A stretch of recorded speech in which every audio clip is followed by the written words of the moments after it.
ಕಳೆದ 2 ದಿನಗಳಿಂದ ಸಂಕಲ್ಪ ಶಕ್ತಿಯ ಬಗ್ಗೆ ನಾವು ತಿಳ್ಕೊಳ್ತಾ ಬರ್ತೀವಿ.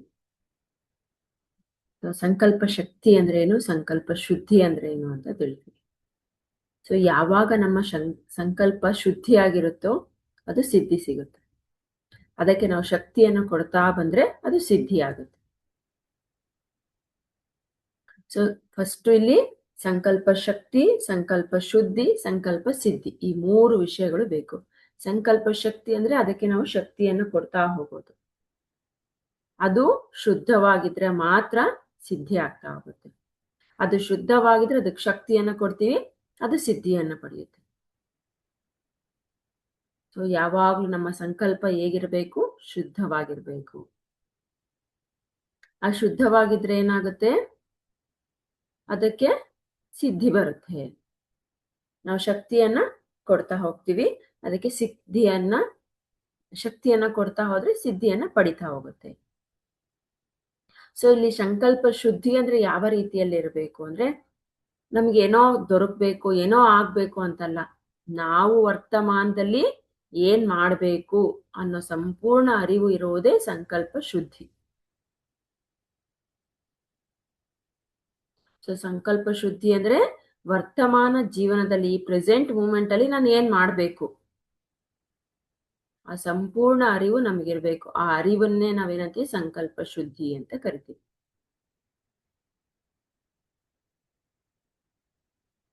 ಸೊ ಈ ಸಂಕಲ್ಪ ಶುದ್ಧಿ,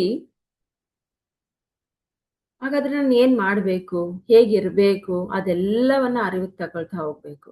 ಹೇಗ್ ಸಾಧ್ಯ ಅದು? ಸೊ ಈಗ ಉದಾಹರಣೆ, ಸೀತಾಮಾತೆ ಯಾವುದಕ್ಕೆ ಸಂಕೇತ? ಪತಿವ್ರತೆಯ ಸಂಕೇತ. ಗಾಂಧೀಜಿ ಯಾವುದರ ಸಂಕೇತ? ಅಹಿಂಸೆಯ ಸಂಕೇತ. ಹಾಗೆ ನಮಗೆ ಮದರ್ ತೆರೇಸಾ ಇದ್ದಾರೆ, ಅವರು ಸೇವೆಯ ಸಂಕೇತ.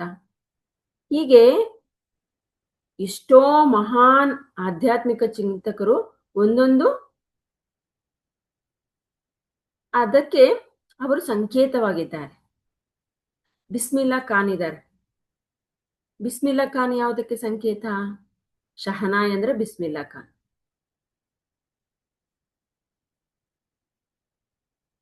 ಹಾಗೆ ಈಗ ಬುದ್ಧ ಅಂದ್ರೆ ಯಾವುದು? ಆನಾಪಾನಸತಿ ಸಂಕೇತ. ನಮ್ಮ ಪತ್ರಿಜಿ ಅಂದ್ರೆ ಧ್ಯಾನ, ಸೊ ಜ್ಞಾನ. ಸೊ ಓಶೋ ಅಂದ್ರೆ ಸೆಲೆಬ್ರೇಷನ್, ಅವ್ರು ಹೇಗೆ ಸೆಲೆಬ್ರೇಷನ್ ಮಾಡ್ಬೋದು ಅನ್ನೋದನ್ನ ನಮ್ಗೆ ತಿಳಿಸ್ಕೊಡಿದ್ದಾರೆ.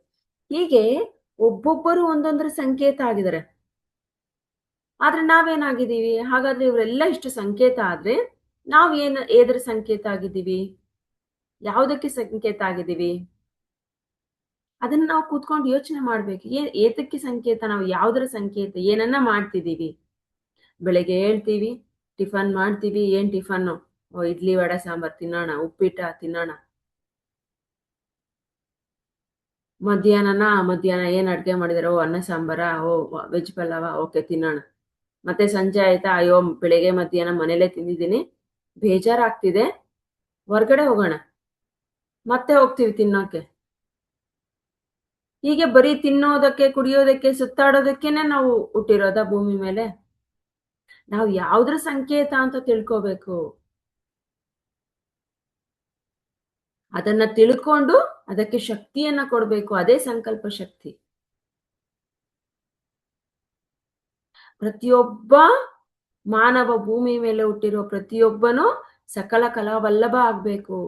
ಎಲ್ಲದರಲ್ಲೂ ಅವನಿಗೆ ಪ್ರಾವೀಣ್ಯತೆಯನ್ನು ಹೊಂದಬೇಕು.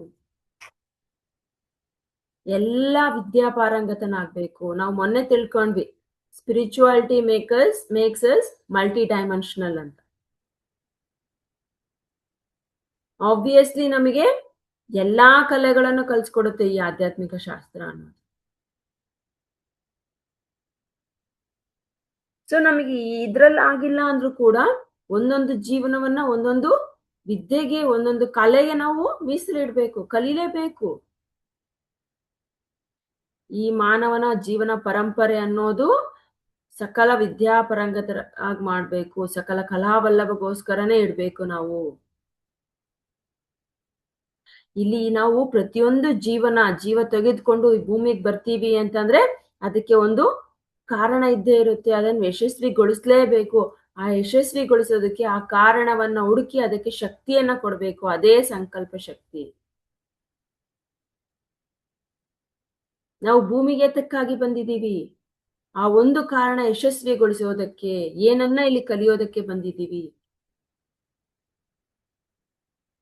ಆಯ್ದುಕೊಂಡು ಬಂದಿರ್ತೀವಿ ನಾವು ಈ ಭೂಮಿಗೆ ಬರ್ಬೇಕು ಅಂದ್ರೆ, ಸುಮ್ನೆ ಬರಲ್ಲ. ಆಯ್ದುಕೊಂಡು ಬಂದಿರ್ತಕ್ಕಂಥದನ್ನ ಇಲ್ಲಿ ಯಶಸ್ವಿಗೊಳಿಸೋದಕ್ಕಾಗಿ ನಮಗೆ ಸಂಕಲ್ಪ ಶಕ್ತಿ ಇರಲೇಬೇಕು. ಅದನ್ನ ಯಶಸ್ವಿಗೊಳಿಸಬೇಕು ನಾವು.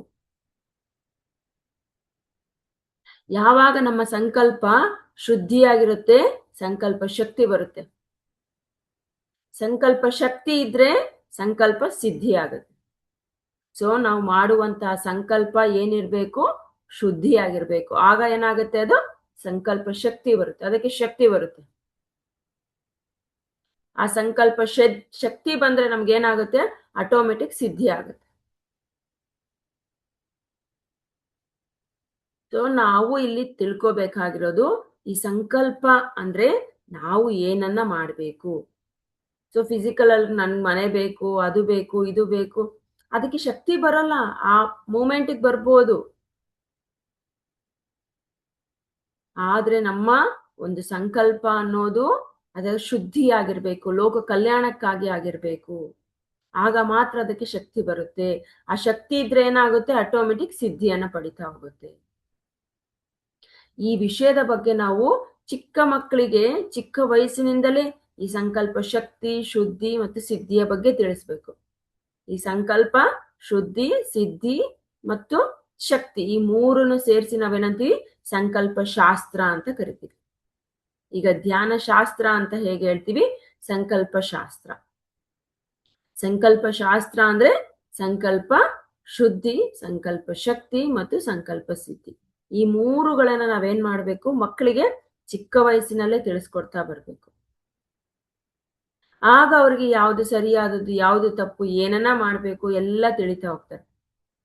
ಈ ಸಂಕಲ್ಪ ಶಾಸ್ತ್ರವನ್ನ ತಿಳಿಸ್ಬೇಕು. ಹಾಗೆ ಧ್ಯಾನ ಶಾಸ್ತ್ರ ನಮಗೆ ಗೊತ್ತಿದೆ. ನಮ್ಮ 18 ಸೂತ್ರಗಳಲ್ಲಿ ಮಕ್ಕಳಿಗೆ ಚಿಕ್ಕ ವಯಸ್ಸಿನಿಂದನೇ ನಾವು ಧ್ಯಾನವನ್ನ ಕಲಿಸ್ತಾ ಹೋಗ್ತೀವಿ. ಆ ಧ್ಯಾನ ಶಾಸ್ತ್ರವನ್ನು ಕೂಡ ಅಭ್ಯಾಸ ಮಾಡ್ತಾ ಹೋಗ್ಬೇಕು. ಯಾವಾಗ ಮಕ್ಕಳಿಗೆ ನಾವು ಈ ಶಾಸ್ತ್ರವನ್ನ ಬೋಧಿಸ್ತಾ ಹೋಗ್ತೀವಿ, ಅವ್ರ ಇಂಟೆಂಟ್ ಬಾಲ್ಸ್ ಆಗಿ ರೆಡಿ ಆಗ್ತಾರೆ.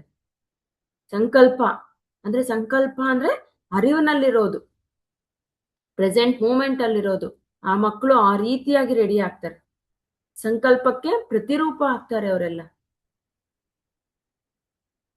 ಆ ಪ್ರತಿರೂಪಗಳನ್ನಾಗಿ ಮಾಡೋದು ಹೇಗ್ ಸಾಧ್ಯ? ನಾವು ಅವರಿಗೆ ಒಂದೇ ಒಂದು ವಿಧ ಧ್ಯಾನ ಶಾಸ್ತ್ರ. ಸೊ ನಮ್ಗೆಲ್ಲ ಗೊತ್ತಿದೆ, ನಮ್ ಮಕ್ಕಳಿಗೆ ಚಿಕ್ಕ ವಯಸ್ಸಿನಿಂದಲೇ ಧ್ಯಾನವನ್ನ ಹೇಳ್ಕೊಡ್ತಾ ಹೋದ್ರೆ ಅವರ ಆಲೋಚನಾ ಶಕ್ತಿ ಏನಾಗ್ತಾ ಹೋಗುತ್ತೆ, ಆ ತರಂಗಗಳು ಅನ್ನೋದು ಅದ್ಭುತವಾಗಿರುತ್ತೆ. ಅದಕ್ಕೆ ನಾವು ಮಕ್ಕಳಿಗೆ ಈ ಸಂಕಲ್ಪ ಶಾಸ್ತ್ರದ ಜೊತೆಗೆ ಧ್ಯಾನ ಶಾಸ್ತ್ರ, ಈ ಆಲೋಚನಾ ಶಾಸ್ತ್ರಗಳನ್ನ ಅಧ್ಯಯನ ಮಾಡಿಸ್ತಾ ಹೋಗ್ಬೇಕು. ಆಗ ಚಿಕ್ಕ ವಯಸ್ಸಿನಿಂದಲೇ ಮಾಡ್ತಾ ಹೋದ್ರೆ ಆ ಮಕ್ಕಳಲ್ಲಿ ಅದ್ಭುತವಾದಂತಹ ಏನ್ ಹೇಳ್ತೀವಿ, ಈ ಸಂಕಲ್ಪ ಸಿದ್ಧಿ ಅನ್ನೋದು ಆಗ್ತಾ ಹೋಗುತ್ತೆ.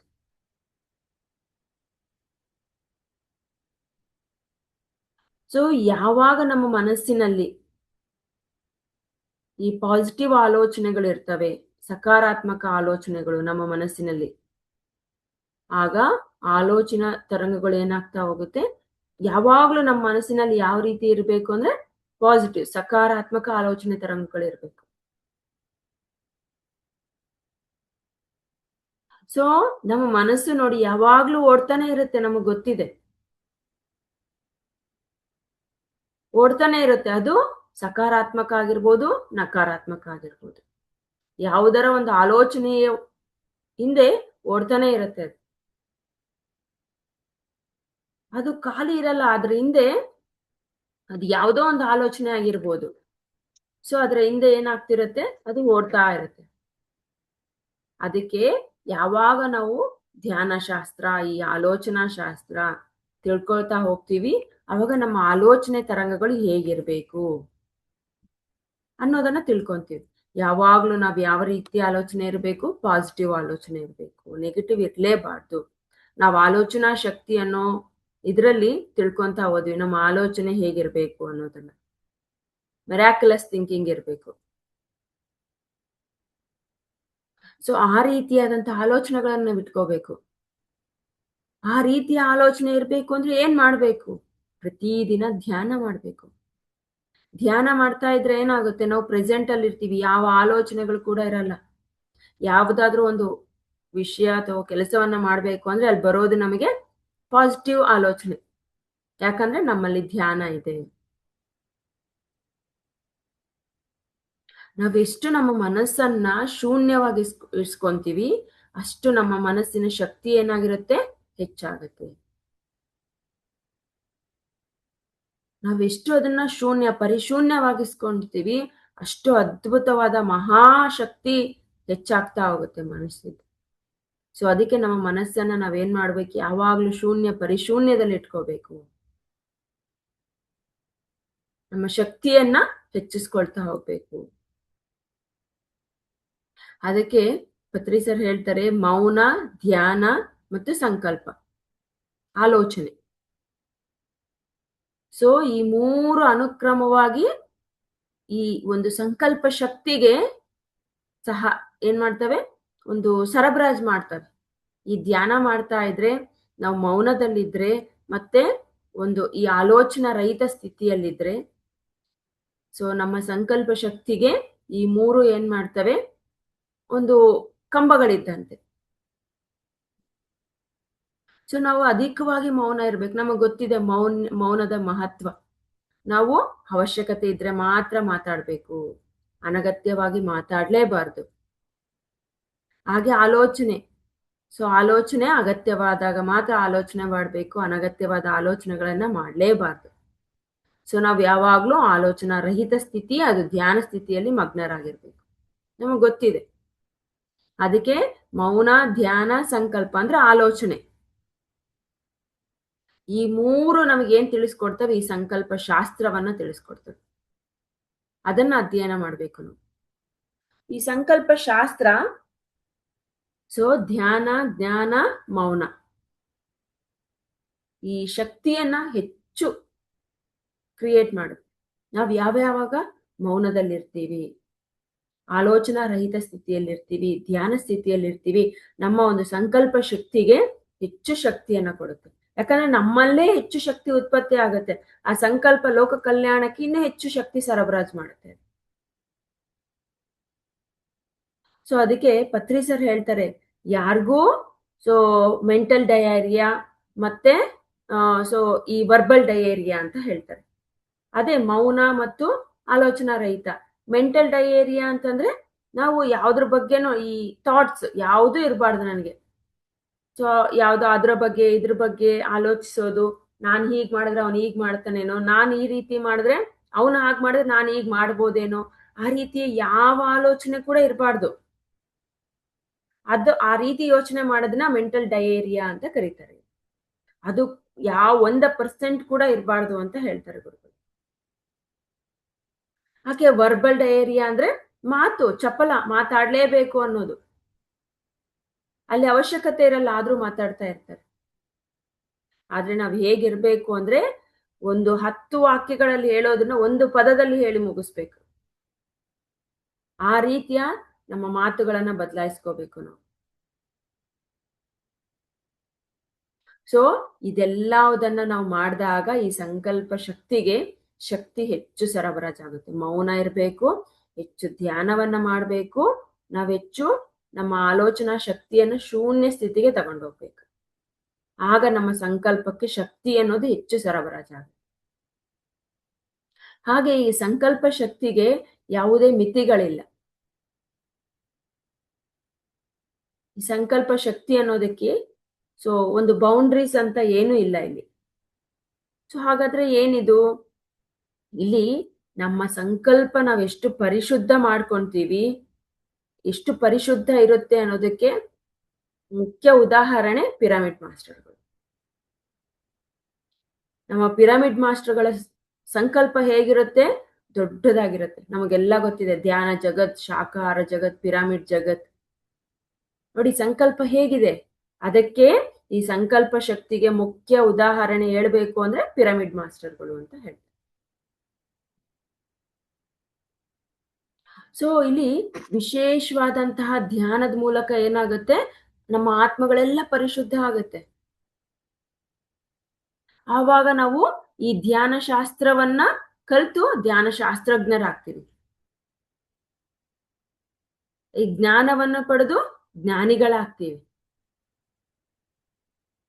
ಆಗ ಸಮಾಜದಲ್ಲಿ ಯಾವ ಕಲ್ಯಾಣ, ಲೋಕ ಕಲ್ಯಾಣವನ್ನ ಹೇಗ್ ಮಾಡ್ಬೇಕು ಅದನ್ನ ಮಾಡೋದಕ್ಕೆ ಕಂಕಣ ಕಟ್ಟಿ ನಿಲ್ತೀವಿ. ಯಾವಾಗ ನಾವು ಈ ಧ್ಯಾನ ಶಾಸ್ತ್ರಜ್ಞರಾಗಿ ಜ್ಞಾನಿಗಳಾಗಿ ಆದಾಗ ಮಾತ್ರ ಈ ಲೋಕ ಕಲ್ಯಾಣಕ್ಕೆ ಕಂಕಣ ಕಟ್ಟಿ ನಿಲ್ತೀವಿ. ಅದಕ್ಕೆ ಪಿರಮಿಡ್ ಮಾಸ್ಟರ್ಗಳನ್ನು ಉದಾಹರಣೆ ಹೇಳಿದ್ದಾರೆ. ಈ ಸಂಕಲ್ಪ ಶಕ್ತಿ ಅನ್ನೋದು ಲೋಕ ಕಲ್ಯಾಣಕ್ಕೆ.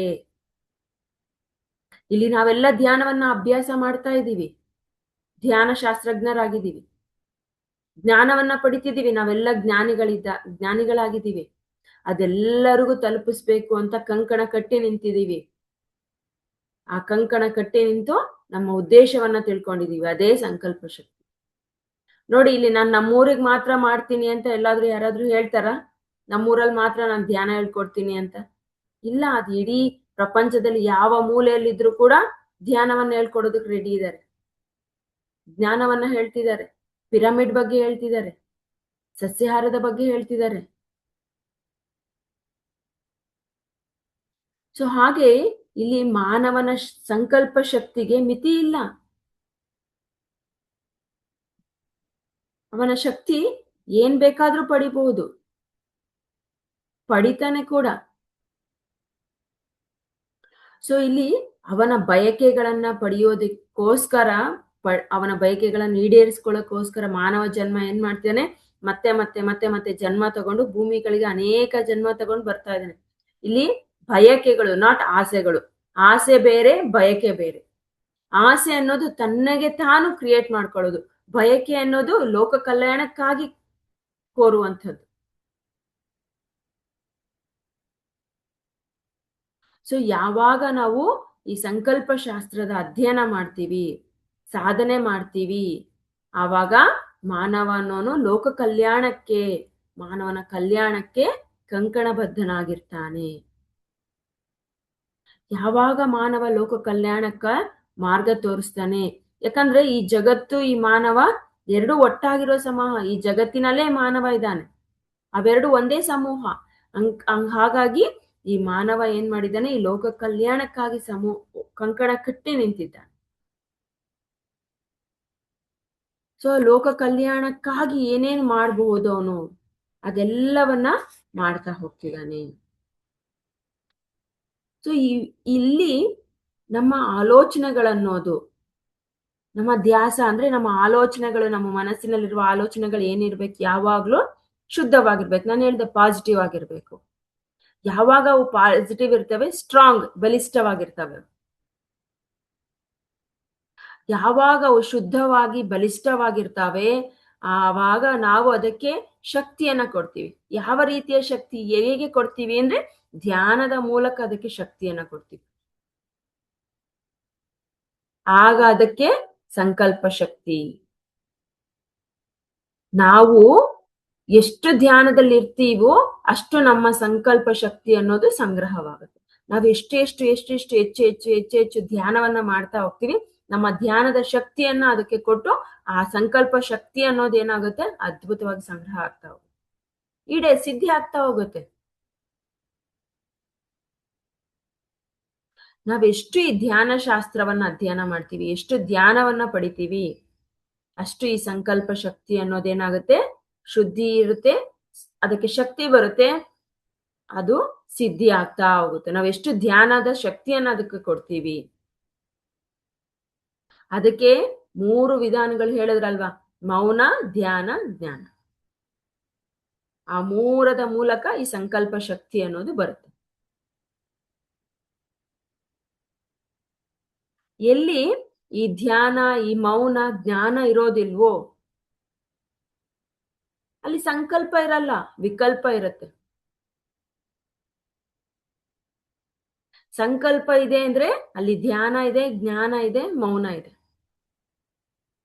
ಆ 3 ಇಲ್ಲ ಅಂದ್ರೆ ವಿಕಲ್ಪಗಳು ಸೃಷ್ಟಿಯಾಗತ್ತೆ. ಆಗ ಮಾನವನ ಜೀವನ ಏನಾಗುತ್ತೆ, ಅಸ್ತವ್ಯಸ್ತ ಆಗುತ್ತೆ.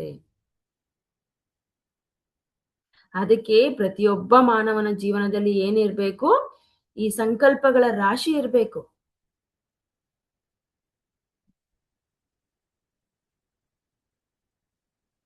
ಸಂಕಲ್ಪ ರಾಶಿ ಇರ್ಬೇಕು ಅಂದ್ರೆ ಆ 3 ಇರ್ಬೇಕು ನಮಗೆ: ಧ್ಯಾನ, ಜ್ಞಾನ, ಮೌನ. ಸೊ ಯಾವಾಗ ನಮ್ಮ ಜೀವನದಲ್ಲಿ ವಿಕಲ್ಪ, ನಾನು ಹೇಳ್ದೆ ಬೆಳೆಯನ್ನ ಬೆಳಿತಾ ಇರ್ತೀವಿ, ಮಧ್ಯ ಮಧ್ಯದಲ್ಲಿ ಕಳೆ ಬರ್ತಾ ಇರುತ್ತೆ ಅಂತ. ಆ ಕಳೆ ಅನ್ನೋದನ್ನ ಕಿತ್ತಿ ಹಾಕ್ತಿರ್ತೀವಿ, ಬೇಡ ನಮ್ಗದು. ಅದಕ್ಕೆ ನಮ್ಮ ಜೀವನದಲ್ಲಿ ಕೂಡ ಆ ವಿಕಲ್ಪ ಅನ್ನೋ ಕಳೆಯನ್ನ ನಾವು ಕಿತ್ತಿ ಕಿತ್ತಿ ಎಸಿತಾ ಇರ್ಬೇಕು. ಆ ಕಳೆಯನ್ನ ಕಿತ್ತಿ ಹಾಕ್ಬೇಕು, ಆ ಬೆಳೆಯನ್ನ ಪರಿಶುದ್ಧವಾಗಿಡಿಸ್ಬೇಕು. ಹೇಗೆ ನಾವು ಆ ಹೊಲದಲ್ಲಿ ಕಳೆಯನ್ನ ಕಿತ್ತಿದ್ರೆ ಮಾತ್ರ ಆ ಬೆಳೆ ಪರಿಶುದ್ಧವಾಗಿ ಬೆಳೆಯುತ್ತೆ, ಇಲ್ಲ ಅಂದ್ರೆ ಹಾಳು ಮಾಡುತ್ತೆ. ಹಾಗೆ ನಮ್ಮ ಜೀವನದಲ್ಲೂ ಕೂಡ ಈ ಒಂದು ಪರಿಶುದ್ಧವಾದ ಸಂಕಲ್ಪಗಳನ್ನ ಇಟ್ಕೊಂಡ್ರೆ ವಿಕಲ್ಪ ಎನ್ನುವ ಕಳೆಯನ್ನ ಕಿತ್ತಾಕ್ತೀವಿ. ಆಗ ನಮ್ಮ ಸಂಕಲ್ಪ ಏನಾಗಿರುತ್ತೆ, ಪರಿಶುದ್ಧವಾಗುತ್ತೆ. ಅವಾಗ ನಮ್ಮ ಜೀವನ ಏನಿರುತ್ತೆ, ಅದ್ಭುತವಾಗಿರುತ್ತೆ. ಇಲ್ಲ ಅಂದ್ರೆ ಅಸ್ತವ್ಯಸ್ತಾನೆ. ಅದಕ್ಕೆ ಈ 3 ಇರ್ಬೇಕು ನಮ್ಮಲ್ಲಿ: ಧ್ಯಾನ, ಮೌನ, ಜ್ಞಾನ, ಸಂಕಲ್ಪ. ಸೊ ಈ 3 ಇದ್ದಾಗ ನಮ್ಮ ಜೀವನ ಅದ್ಭುತವಾಗಿರುತ್ತೆ. ಸೊ ಇವತ್ತು ನಾವು ಈ ಸಂಕಲ್ಪ ಶಾಸ್ತ್ರ ಅನ್ನೋದನ್ನ ತಿಳ್ಕೊಂಡ್ವಿ. ಸಂಕಲ್ಪ ಶಾಸ್ತ್ರ ಅಂದ್ರೆ ಏನು? ಈ 3ಗಳ ಸಂಗಮವೇ ಸಂಕಲ್ಪ ಶಾಸ್ತ್ರ. ಈ ಸಂಕಲ್ಪ ಶಕ್ತಿ ಬರೋದು ಹೇಗೆ ಅದಕ್ಕೆ?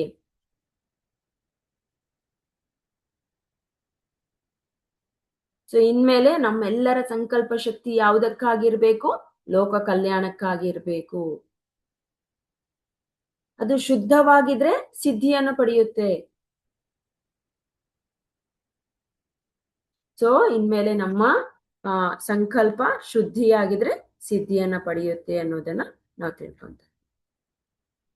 So thank you masters, thank you very much.